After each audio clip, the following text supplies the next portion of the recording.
Bueno, luego de ver los aportes de la astronomía a la vida cotidiana en la temática de medición del tiempo, pues vamos a ver otros aportes que la astronomía y las ciencias afines han hecho en nuestra vida cotidiana. Es un poco complejo organizarlos, pero intentaré hacerlo de esta manera para poder tener un orden, ¿verdad? Y, es posible alguna asociación entre, entre esos aportes.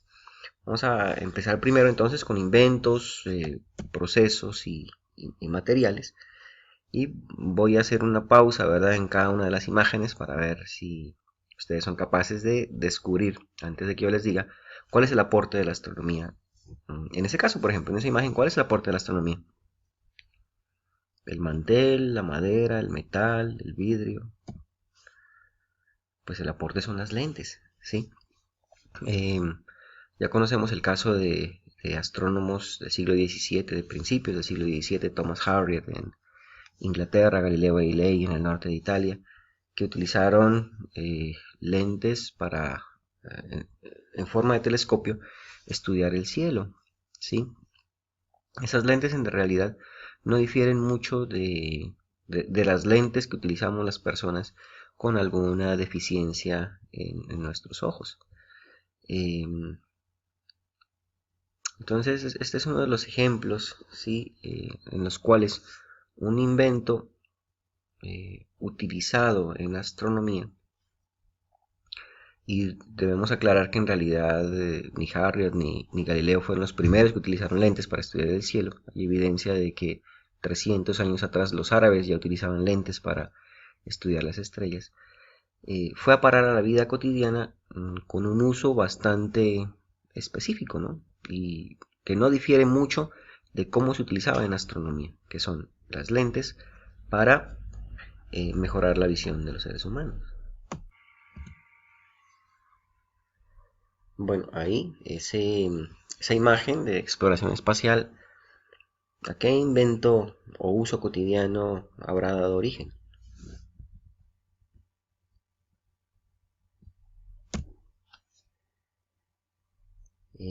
A los lentes antirrayones o a los filtros UV. Hablamos antes de los lentes de vidrio, ¿verdad? Pero pues el vidrio es un elemento muy pesado. Entonces, cuando los astronautas tuvieron que salir al espacio, tenían que reducir la masa de los trajes que ellos llevaban. Una reducción de masa se produce cuando reemplazas el vidrio por un plástico transparente. Y los científicos descubrieron que este plástico era más resistente a los rayones y que incluso se le podía incorporar ciertas características para que protegiera al ser humano de la radiación ultravioleta. Es decir, nosotros, aunque estamos expuestos a unas dosis de radiación ultravioleta, pues nuestra atmósfera nos protege de algo. En el espacio, al no haber atmósfera, los astronautas, cosmonautas son más sensibles a los rayos ultravioleta procedentes del Sol. Entonces, estos son dos inventos, dos descubrimientos directamente de la astronomía que pasaron a nuestra vida cotidiana. Bueno, ¿cuál será ahí el aporte de la astronomía a nuestra vida cotidiana? En realidad hay muchos, ¿no? Bueno, hay dos, pero voy a hablar específicamente del joystick. Y es que para comandar una nave espacial, los científicos descubrieron que era más sencillo hacerlo con la técnica del joystick, ¿sí? Que con un timón, por ejemplo, que el de los vehículos, ¿sí? O un manubrio de una motocicleta. Entonces, le dieron al joystick esa capacidad, ¿no? Así de poder maniobrar la nave y de tener ciertos botones o aditamentos mediante el cual se pudieran, pues, activar o desactivar cosas dentro del vuelo. El joystick, uno de los inventos directos de la astronomía. Aquí vemos otro de los aportes que utilizamos todos los días y no somos conscientes de eso, que son los dispositivos SD. Los dispositivos SD son los que nos permiten tomar información digital del ambiente, ¿sí? ¿Cuándo fueron inventados los dispositivos SD? Alrededor de 1950, 51, 52, 53. Los astrónomos se dieron cuenta que era posible capturar más información de los telescopios terrestres, ¿sí? Si utilizaban electrónica para recibir esas cantidades muy pequeñas de luz de las estrellas, por ejemplo, que se recibían cuando se estudiaban estos objetos celestes, ¿sí? Y poderlos amplificar de una manera electrónica y digital. Entonces, esos mismos principios son los que se emplean, por ejemplo, en las cámaras digitales, por ejemplo, en los lectores láser, por ejemplo, en el escáner, ¿sí? Y, por ejemplo, en las pantallas de cristal líquido. Entonces, cada vez que nosotros utilicemos uno de estos elementos, bien sea nosotros o porque vamos a un supermercado y allá nos leen el producto que compramos con un lector láser, pues recordemos que es un aporte directo, ¿verdad?, de la astronomía a nuestra vida cotidiana. ¿Y cuál será el invento? El invento de la espuma con memoria. En el viaje espacial, pues hay que tener en cuenta de que pues, no hay una sensación de arriba, abajo, ¿verdad? La propia falta de gravedad. Entonces las misiones espaciales tenían la dificultad de cómo hacer cómodo el descansar de los astronautas. Una alternativa era crear una especie de colchón que se acomodara o que se amoldara a las partes del cuerpo, pero conservando ciertas características de rigidez y de dureza. Entonces se inventó lo que se llama la espuma con memoria, que es una misma tecnología que hoy se utiliza, por ejemplo, para hacer muebles, ¿sí?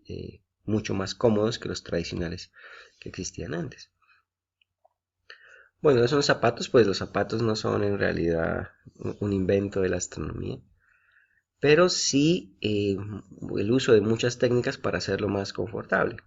Y es que, por ejemplo, las zapatillas deportivas utilizan algunas técnicas de ventilación, de apoyo, de resortes que colaboran con el movimiento, etcétera, que en realidad fueron aplicados, por ejemplo, en el programa lunar, ¿sí? El programa lunar de los astronautas. Entonces utilizaron allá ciertas técnicas para que los astronautas se pudieran desplazar mejor sobre una superficie lunar que no se sabía cómo era.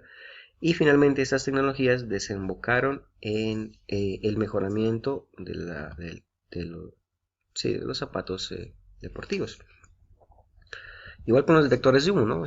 Después de las tragedias que hemos visto de atmósferas ricas en oxígeno e incineradas, pues hubo la necesidad de mejorar las tecnologías para descubrir potenciales incendios.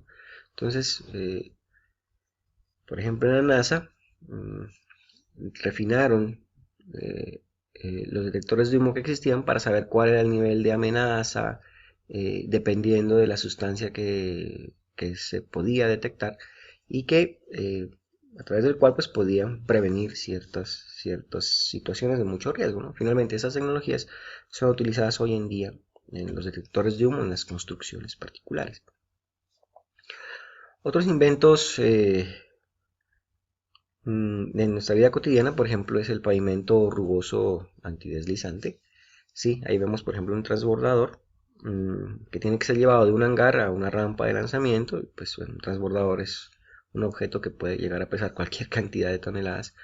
Entonces se necesita, ¿verdad?, que esa rampa que está ahí pues tenga tracción para poderlo llevar de un sitio a otro. Además, pues es posible si llueve, el pavimento mojado pues es más deslizante, ¿no? Entonces se crearon técnicas como las ranuras o ciertos materiales para poder mejorar la tracción de estos dispositivos.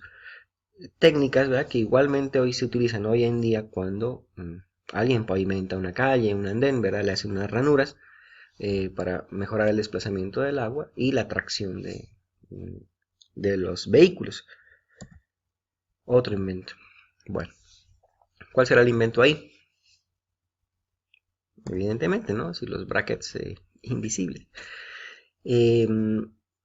Materiales sí, que utiliza la NASA, no en tema de vuelos espaciales, sino de astronáutica, para hacer que las antenas de los aviones sean invisibles a los radares enemigos, dio finalmente con unos materiales, sí, que la industria posteriormente utiliza para hacer los brackets invisibles.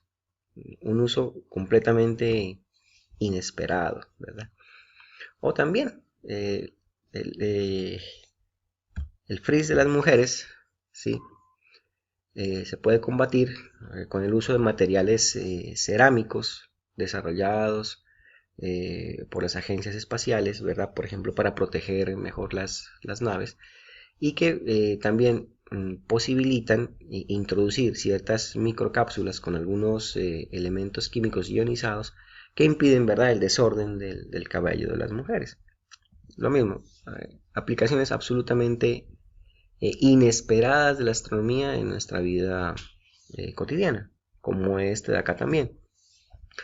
Sabemos que el espacio es un ambiente frío, ¿verdad? Y hay que proteger a los astronautas y a los instrumentos del frío del espacio. Entonces se crean materiales eh, de aislamiento térmico que posteriormente, ¿verdad?, se han dado cuenta que funcionan de igual manera, por ejemplo, para proteger el calor de las casas en el invierno, o también para abrigar a las personas cuando quieren salir a hacer ejercicio, por ejemplo, en pleno frío.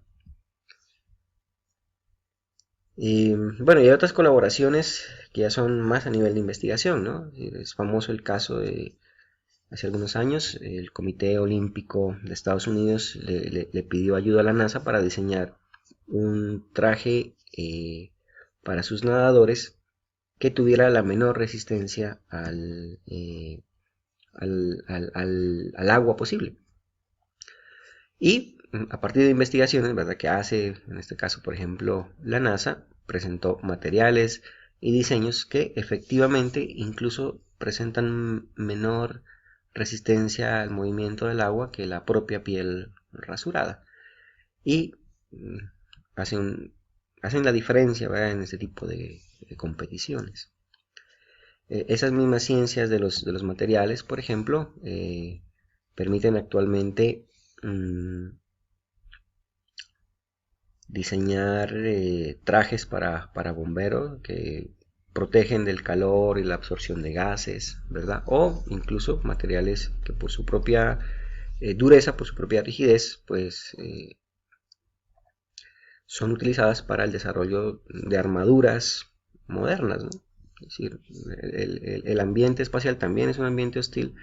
Entonces, los trajes espaciales deben tener la suficiente resistencia, por ejemplo, para resistir el golpe de un micrometeorito. Estos mismos materiales, estas mismas técnicas de construcción de los trajes espaciales, por ejemplo, son utilizadas de hecho en la construcción de uniformes, por ejemplo, para la policía, el ejército, etc. Otros aportes de la astronomía son las herramientas eléctricas portátiles autónomas. Y es que, por ejemplo, en el espacio, pues si necesitamos hacer una reparación de algo, pues los astronautas no pueden ir con cables colgando por todas partes, ¿verdad? Porque se van a enredar y van a quedar ahí. Entonces, estas herramientas que tienen incorporada una batería, para no depender de cables eléctricos, pues vinieron del espacio directamente hacia hacia la Tierra. Otro tipo de aportes, por ejemplo, la liofilización de alimentos. La liofilización de alimentos es una técnica mediante la cual se extrae el agua de los alimentos sin que se pierdan su valor nutricional, ¿sí? Y es común en algunos sitios, ¿verdad?, conseguir exactamente esos alimentos liofilizados y vendidos de esa misma forma, ¿no? Es decir, compre el helado, compre las galletas, compre la fruta que se comería un astronauta en el espacio. Em, ¿Cuál es el truco ahí, verdad? Es decir, es un alimento deshidratado, pero que tiene todas las características de su poder nutricional.